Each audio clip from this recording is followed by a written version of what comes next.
ഞാനിപ്പോ ഉള്ളത് പാലിയേക്കര ടോളിന്റെ ഓപ്പോസിറ്റ് ആണ്. ഇവിടെ നോക്കി കാണാം ഈ വണ്ടികള് എല്ലാം പാർക്ക് ചെയ്തിട്ടുണ്ട്. അപ്പോ ഞാൻ കഴിഞ്ഞ ആഴ്ച വരുമ്പോ തന്നെ ഒരു ചേട്ടൻ ബൈക്കിൽ പോണു. ഈ പാർക്ക് ചെയ്ത വണ്ടി റൈറ്റ് സൈഡിലേക്ക് വെട്ടിണു. ഇയാളെ തട്ടാൻ പോണു. ബായിന്ന് തട്ടിയില്ല. അപ്പൊ ഈ പാലിയേക്കര ടോളിന്റെ രണ്ട് സൈഡിലും വണ്ടികള് ഫുൾ ടൈം ഇങ്ങനെ കിടന്ന് ആളുകൾക്ക് ബുദ്ധിമുട്ടുണ്ടാക്കുന്നുണ്ട്. ഇതിലേ പോലീസുകാരെ ഒന്നും പറയാൻ പറ്റില്ല. ഇന്ന് ഞാൻ കണ്ടിരുന്നു ഒരു ഒരു സാറ് വന്നിട്ട് ഇവരോട് വണ്ടി എല്ലാം മാറ്റണം, ഇവിടെ പാർക്ക് ചെയ്യാൻ പറ്റില്ല പറഞ്ഞത്. പക്ഷെ അവർക്ക് ഒരു പരിമിതി ഉണ്ട്. അപ്പൊ വണ്ടി പാർക്ക് ചെയ്യുന്ന ആളുകള് ശ്രദ്ധിക്കണം. കാരണം ഈ നൈറ്റൊക്കെ നിങ്ങൾക്ക് ചില വണ്ടികൾക്ക് ഓടാൻ പാടില്ല, അങ്ങനെയൊക്കെ ഉണ്ട്.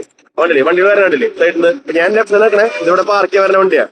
അപ്പോ ഈ ഇങ്ങനെ വണ്ടികളൊന്നും പാർക്ക് ചെയ്യാതിരിക്കുക റോഡ് സൈഡിൽ. ഇപ്പൊ കണ്ടില്ലേ ഇവിടെ ഈ സൈഡിൽ വണ്ടികൾ ഓൾറെഡി റോഡ് ഫുള്ള് കുഴിയും കുണ്ടും കുഴിയാണ്. ഇവിടെ ഒരു വണ്ടി കയറണമെങ്കിൽ അത്രത്തോളം പാടാണ്. സൈഡിൽ മൊത്തം വണ്ടി. അപ്പോ ഇതൊക്കെ ചേഞ്ച് ആവണം. അതേമാതിരി തന്നെ നിങ്ങൾ വാഹനം എപ്പോഴും ചെക്ക് ചെയ്യുക. കാരണം ഒരു ഡ്രൈവറുടെ അശ്രദ്ധ, ആരും മനഃപൂർവ്വം അപകടം ഉണ്ടാക്കില്ല. പക്ഷെ ഒരാളുടെ അശ്രദ്ധ, അതായത് ഒരു വണ്ടിയുടെ ടയർ ഓക്കെ അല്ല. പല റോഡുകളും ഇപ്പൊ ഈ റോഡ് മോശമാണെന്ന് കരുതി പല റോഡുകളും നല്ല രീതിയിലുള്ള റോഡുകളുണ്ട്. അപ്പൊ അവിടെയൊക്കെ നിങ്ങളുടെ ടയർ മോശമാണെങ്കിൽ വണ്ടി പിടിച്ചാൽ നിൽക്കില്ല. അപ്പൊ അത് ശ്രദ്ധിക്കണം. ഇതും കുഴിയൊക്കെ അധികാരികൾ കണ്ട് എത്രയും പെട്ടെന്ന് അടയ്ക്കട്ടെ എന്ന് നമുക്ക് കരുതാം. കാരണം വണ്ടികൾ സൈഡില് എപ്പോഴും വലിയ അപകടമാണ്. അത് ഈ വഴിക്ക് പാസ് ചെയ്യുന്ന ആൾക്ക് അറിയാം.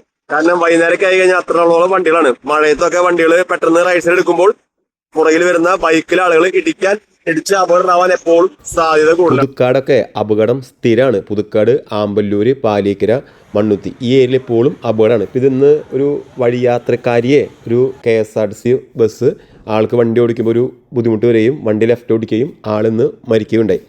ഇതാണ് നമ്മുടെ ടോൾ പ്ലാസ വരുന്നത്. ഇവിടേക്ക് വരുന്ന വണ്ടികളെല്ലാം ലെഫ്റ്റ് സൈഡിൽ പാർക്ക് ചെയ്തിട്ട് നമുക്ക് ബൈക്കിനോ ഓട്ടോറിക്ഷയ്ക്കോ നമുക്ക് ഫ്രീ ആയിട്ട് കടന്നു പോകാൻ പറ്റുന്ന വഴിയുടെ കടന്നു പോകാൻ പറ്റാറില്ല.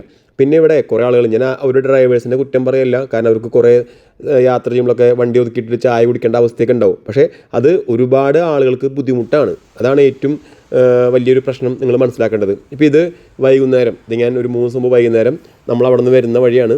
അവിടെ നിന്ന് വന്നു കഴിഞ്ഞാൽ റോഡിൻ്റെ, അതായത് ഒരു 4 വരി പാതി ഉണ്ടെങ്കിൽ അതിൻ്റെ 3 വരിയിലും ഈ വണ്ടികൾ പാർക്ക് ചെയ്തിട്ടൊക്കെയാണ്.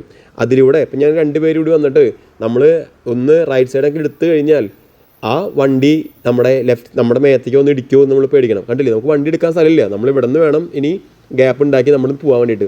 അപ്പോൾ ബുദ്ധിമുട്ട് എന്താ വെച്ച് കഴിഞ്ഞാൽ ടോളിൽ കിടന്ന ആളുകൾ പെട്ടെന്ന് സ്പീഡിലൊക്കെ വന്നു കഴിഞ്ഞാൽ നമ്മളെ തട്ടാൻ ഇടവരും. അതേമാതിരി തന്നെ ഈ പാർക്ക് ചെയ്ത വണ്ടികൾ പെട്ടെന്ന് റൈറ്റിലോട്ടൊക്കെ തിരിച്ചു കഴിഞ്ഞാലും വലിയ അപകട സാധ്യതയുണ്ട്. അപ്പോൾ ഇവിടെ പാർക്ക് ചെയ്യുന്നത് എത്രയും പെട്ടെന്ന് നിരോധിക്കണമെന്നാണ് എല്ലാ ആളുകളും പറയാനുള്ളത്. അല്ലെങ്കിൽ അതിനുള്ള ഒരു സ്ഥലം അനുവദിച്ച് കൊടുക്കുകയോ ആളുകൾക്ക് ബുദ്ധിമുട്ടില്ലാത്ത രീതിയിൽ എന്തെങ്കിലും ആളുകൾക്ക് അവിടെ പാർക്ക് ചെയ്യട്ടെ. അപ്പോൾ അത് ഡ്രൈവേഴ്സ് ഒന്ന് ശ്രദ്ധിക്കണം.